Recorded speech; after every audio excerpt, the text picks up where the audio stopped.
Hey, what's going on, guys? So today we're talking about a regular Yu-Gi-Oh market watch. Should I just call it a Yu-Gi-Oh market watch? Or a regular? I don't know. Have you ever done this? This is fun. Just seeing what the literally most expensive things are. Whatever this is. Good luck to whoever's trying to sell that. Okay, that's enough of that. I like to look at best selling because I feel like a lot of times with market watches, people just go, wow, did you see this card went up $40 over the weekend? Hopefully you had them. Sell them if you do. Like, I don't know. I like to look at what's best selling because I always say this. A card is never worth what it says. A card is only worth what you can sell it for. So we like to look at what's best selling. Fenrir is probably actually a good buy. I know it's sitting there at $70, but the Kashtira, I hope I said that right. Archetype. I've been calling it the Fenrir archetype. Um, is about to come out. I feel like it's gonna come out at the same time we're gonna get a ban list. It's just Yu-Gi-Oh! Konami does that. They usually drop a set early January, and a ban list comes right after that. And whatever was in that set, or like the Adventurer package came out last year, right? Whatever was in that set becomes meta immediately. And Fenrir is one of the best cards in that archetype, being able to smash summon itself out, being able to search for any monster, including itself, and having obviously an effect. So I think actually Fenrir is a good buy right now, even though it's at $70 and has gone up insanely over the last 6 months, starting out at $40 and just continuing to rise in value. Recently, it's been going up and down because that's the way the meta is. I think it's going up. I think it's got a huge amount of potential. Um, a lot of one-ups here, 370, 73. It's not going to take a lot for this card to get bought out at all, especially because it's probably about to be the best deck in Yu-Gi-Oh! Once the ban comes out. Right now, tier elements are still stronger than Kashtira. But the macrocosmos is pretty crazy. Abyssal stuff we talked about before. I'm curious about Sprite. I know like there's new Gishki stuff that's coming out. I don't remember when. But the Sprite stuff works really well with it. Sprite's just going to be good now for like ever. There's so many archetypes that have come out in the last 4 or 5 years. The way they like Danger is another good example of it. The way they function is forever good. Now, obviously, Danger doesn't see as much play now, but that is because a lot of cards are banned, and it came out like I think 3 years ago, 3 or 4 years ago. Well, I guess 3 years ago was COVID, so it was before that. Probably like 2008, maybe 5 years ago actually, and it still sees play today, right? And I don't think the Sprite engine will be any different. Now, $70 is kind of a higher end price point, but when we take a look, first verified is for near mints is 50. It's not terrible. It is a very solid splashable engine. That's probably not going to go anywhere anytime soon, but it might have reached its peak, right? Like I feel like the Kashtira archetype, like there's a reason why this is the number one highest selling card in the game, right? I'm only going to focus on cards, but I do find the boxes interesting. And talking about those interesting. If you guys wanted me to, I could talk about those too on like a different marking watch, because I mean, we look at it, Magnificent Mavens, Darkwing Blast, Defenders, Hypernova, and like the Battles of Legend. Those are 5 of the top 15 selling items. Goes from the Past to Second. Haunting is there, so all of the cards, are their own little marker watch. But the booster boxes themselves are a very interesting marker watch as well. I think Amazing Defenders could be interesting at $60 to get the whole box. $60 for a box is just really good. I know the box is I know. I mean, this set is first off. It's coming out. When does it come out? This week. Okay. First off, it's coming out this week. Um, Soul Day. Infernal Nights. Yeah, but you just never know, right? You don't actually know if in 3 years something in this set is going to be worth $60. Now when we look at like a $75 price point or the $90 price point, Now we're starting to get into a little bit of a different conversation, right? But when we see that $60 price point or lower, I really start to get interested about buying an entire box. Because usually, I would say they're about this is a valid price for a box. So if we start to go up, right, in value, and always like I say, like spend your money how you feel. If you got a band to just drop on Yu-Gi-Oh boxes, go bonkers. Buy whatever you like. I personally would buy Magnificent Mavens because I feel like you can get two really solid archetypes from there. I don't know if $1,000, 10 display boxes, really nine, maybe nine. What's 9 times 117? Yeah, we'll say nine. Nine. I don't know if 9 display boxes gets you there, but 9 display boxes, you might stumble upon, probably will stumble upon, right? One of those chase cards. Um, if you get 9 case boxes, like this is just saying if you have $1,000 to spend on Yu-Gi-Oh, which I don't ever recommend, but let's just say you do. Um, there's some really good chase cards in here. Dark Magician Girl feels like a really solid card. Like I pull it, sell it for $300, right? So I spent 1,000. Now I've already made now I'm already only $700 negative, right? Um, do I think there is $117 worth of value in Magnificent Mavens? No. Right? The reason why Magnificent Mavens boxes are selling for so much is just the potential, it's the lottery factor of it, that you could pull this version of Necro Valley, which I'm sure is actually probably pretty easy to sell. Even this version of Red Eyes is probably pretty easy to sell. There's a lot of Red Eyes fans out there. I think, there's just so many crazy Starlights roaming around. That's kind of what's, flooding the market right now. But if you bought 9, you could really get a good archetype in Sword Soul and in Sky Striker. I know you're thinking to yourself, those aren't worth $700 a piece. Give it time.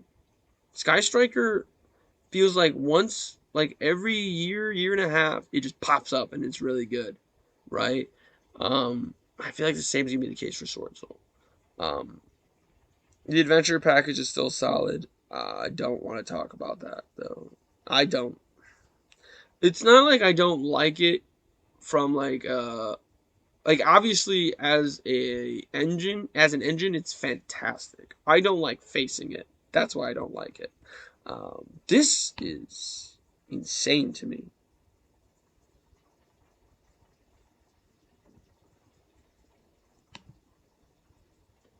Why did this? I don't know. The only thing I can think of as to why this spike happened is a market correction. Like if we look at the last 6 months, right? Look at the last year, and then we go to the last 6 months. So September, probably like this area. $40 is about where it's at, and it hit its valley about 3 months ago at $25. So if you were able to get it at $25, shout out to you. But I still think that this is really not a bad buy for this card because here's why. Like $37 might feel like a lot for a card that has absolutely no play at all. But first off, it could be summoned off of the Vernus stuff, right? And if you're running it in an archetype where if you're running it in machines, that's the thing. Like this card, like I talked about this on the penny stock market watch. Like Rika are just like the best plant cards in Yu-Gi-Oh's history. Some of them, right? I don't know if they run Lone Fire, right? But like it's because it's not that great of a card anymore. It used to be obviously. But like Bee Troopers, best insect stuff. Infintrack Machina, or whatever the best machine deck that's going to be out there is going to run this card.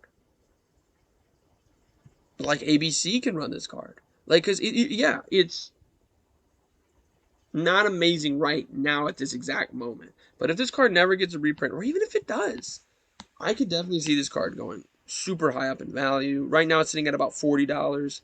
That feels pretty fair. You always want to get a card that's cheaper, not fair. But I could see it being a $50, $60 card if something occurs that causes machines to be very, very popular. Um, it's not out of the realm of possibility. 1 second. One second. For the following, I don't recommend doing, but Just wanted to see something real quick. I saw it on Twitter. Okay, I wanted to see something really quick.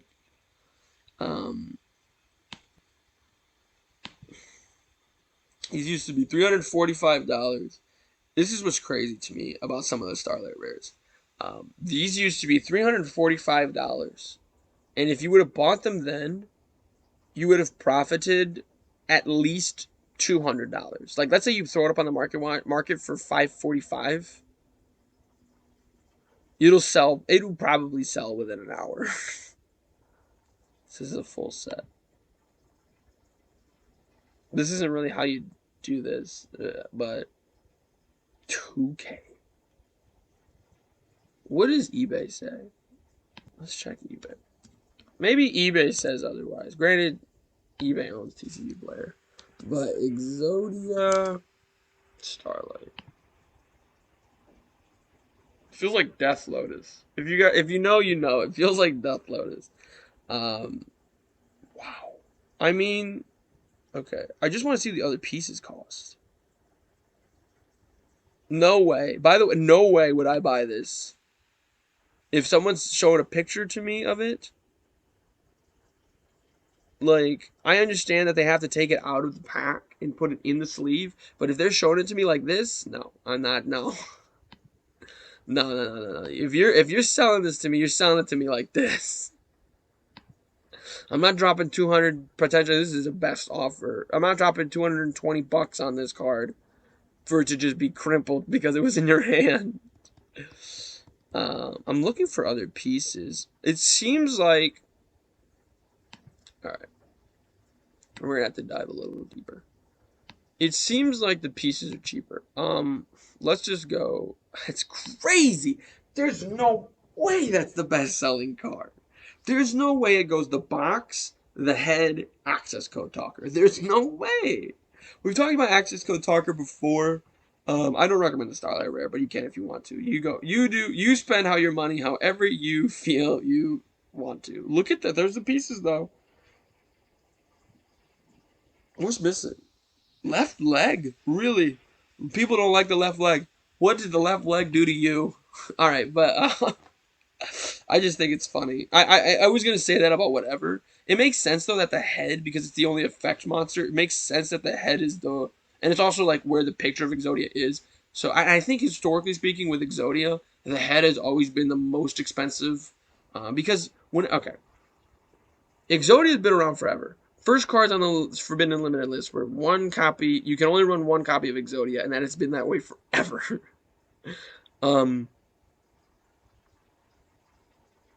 Usually when it would be wild if they did this, and I think they should do this. If I'm surprised Konami hasn't done this yet. I'm actually glad that they haven't done it. If they were Hasbro, who owns Magic the Gathering, they'd probably do what I'm about to say, which is release one piece at a time, right? They could have very easily have done that. Just a Starlight Rare here, Starlight Rare here, Starlight Rare here, Starlight Rare there, right? But they didn't do that, right? And that's the thing. If you see one piece of Exodia from a set, like, you read right down in this section, you see the set, odds are they're all in that set, right? And historically speaking, the head is the most expensive regardless of the set, right? So if we take a look at all 5 pieces of Exodia, like I said, this is really more a personal thing. I saw it on Twitter. It looked so cool. I've always wanted to, like, frame the 5 pieces of Exodia and just be like, I mean, like, you guys see, like, I have, like, I like decor. You know what I mean? Like, I like decor, Yu-Gi-Oh decor. And this only costs $35 at FYE. So this is going to be a little bit more pricey than that. But let's just say, we'll round up, 300, 600, it's 250. Shout out to the legs. Legs feel like they're cheaper. 900. That's just 1,200. 1,200. Jeez. $1,800.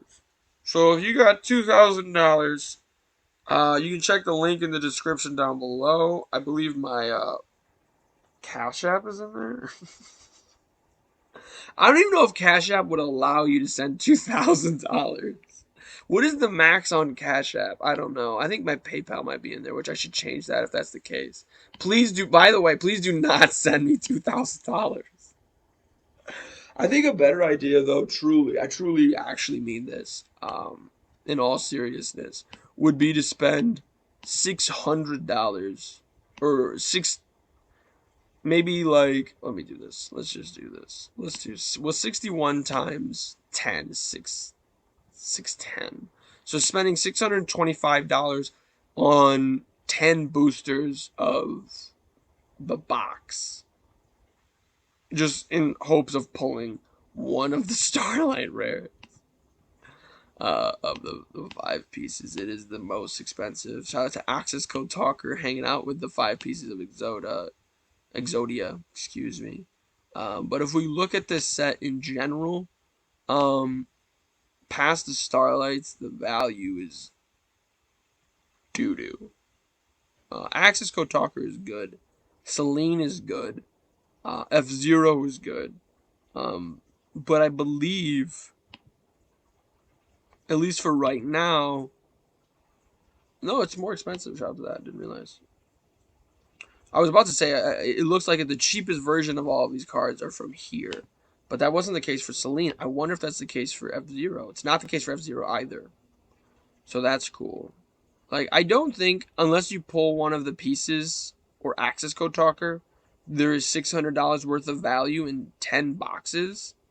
But if you like Crystal Beast, or a Plunder Patrol in here?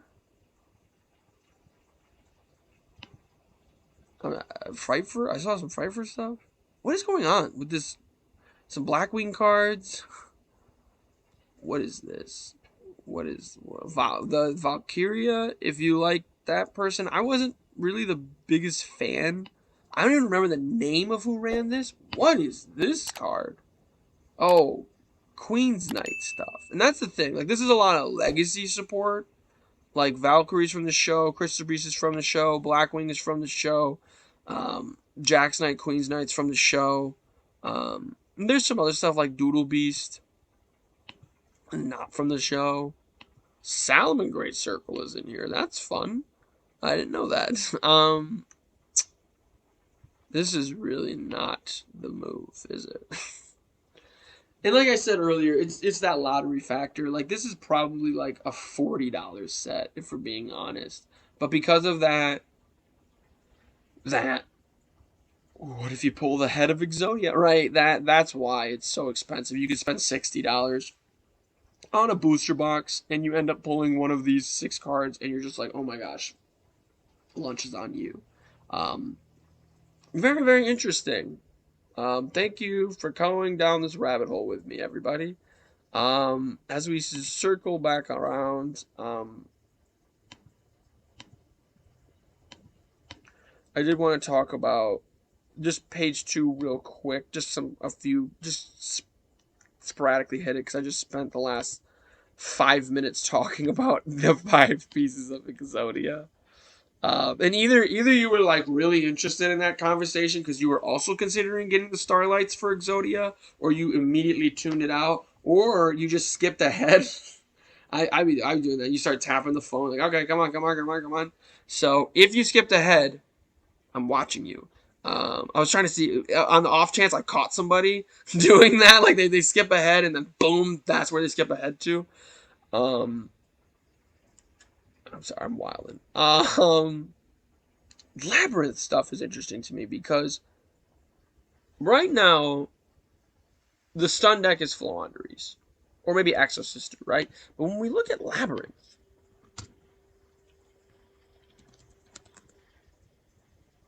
potential, right? Let's just say that word, the big P word, potential, right? Obviously Starlight Collector's Rares, they're gonna do their thing.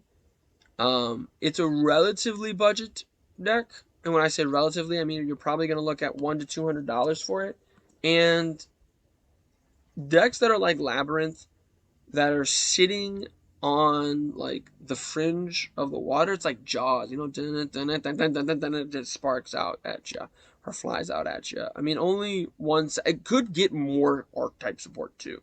That's the thing. Um,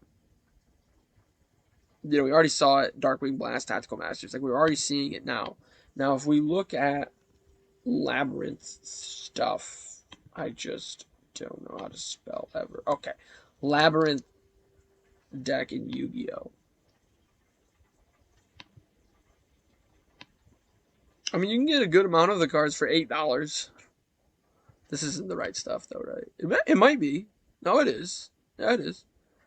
So you do that, you get 27 cards for $8. And then you just buy what's missing from over here. Which, from what it looks like, this is one of them. Let's see here.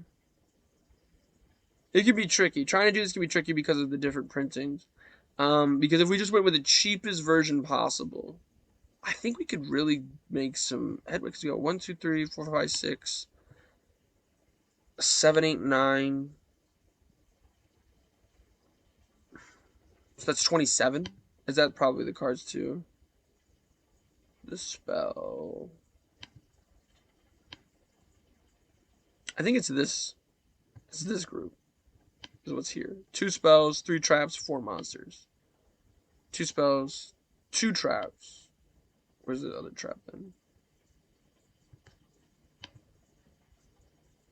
Oh, this is not an arch. This is not a card that's supposed to be in this deck. If you control a fiend monster, target 1 card of the field, destroy it, then you can send a fiend. Okay. That's interesting.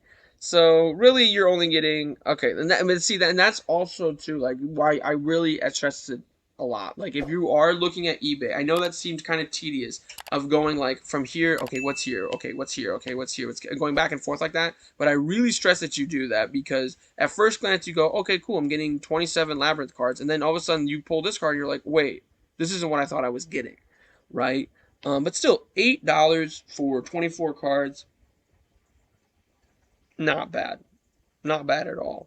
And so then we go there, we spend the $8 on these cards, which honestly, if we got them from TCG Player, it might be cheaper. But then we go over here. This is about a $2 card, $2.50. So we'll say $7.50. Now we're at $15.50. This is a $4 or $5 card,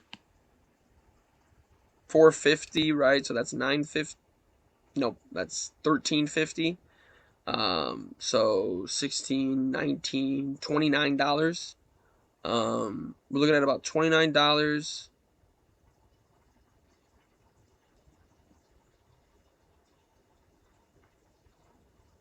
Right. Plus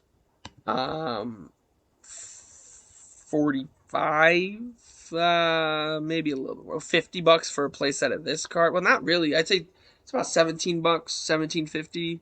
So this one's $17.50. There's 5 here for $17.50, right? So we're looking at about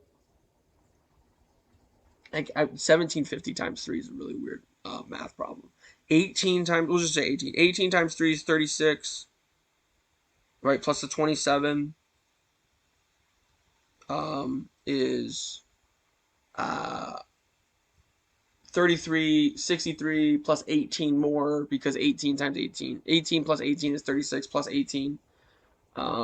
So we're looking at about, I think we're stumbling on like, I'm losing track.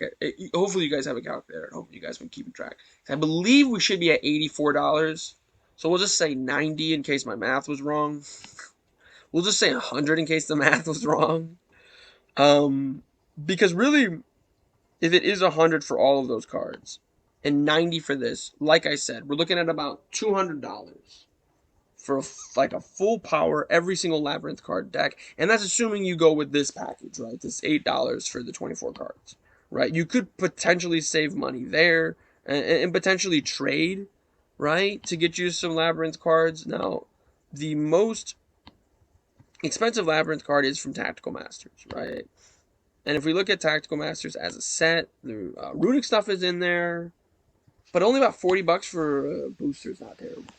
And the reason for that, like I said, there's no, like I've been saying, it's like the law of opposites. If there are big pull lottery cards, like in the Crystals Legend or Battle Legend Crystals Revenge box, they have the Exodia pieces. That's why it's $60. There's not a lot of value there, but the lottery aspect. This is the opposite of that. There isn't really a lottery aspect of it, with the best card being the Labyrinth monster, right? So it's only $40. And for $40, could potentially pull a collector's rare of Anti-Spell Fragrance, an Astrograph Sorcerer, collector's rare of Scapegoat. That's probably going to go up in value. Wouldn't be surprised. Goat format. Scapegoat's really popular. Troll Lockbird's in here. The Runic stuff is in here. Runic is another archetype. Always going to be very good. Book of Eclipse has been going up in value. Trap Trick is always a fun card. For stun decks, you should definitely already have that. Imperial Ironwall. Compulse. Compulse isn't terrible. Lilith, that's cool. That's a fun little reprint. Not the best set. I'm not gonna lie to you, right? Probably is worth the $40, but you could potentially spend $40, pull one of these cards, make money, or spend $40, get this card, get some other Labyrinth cards, and save money that way. If that makes sense. That's why I was talking about getting a box, because honestly,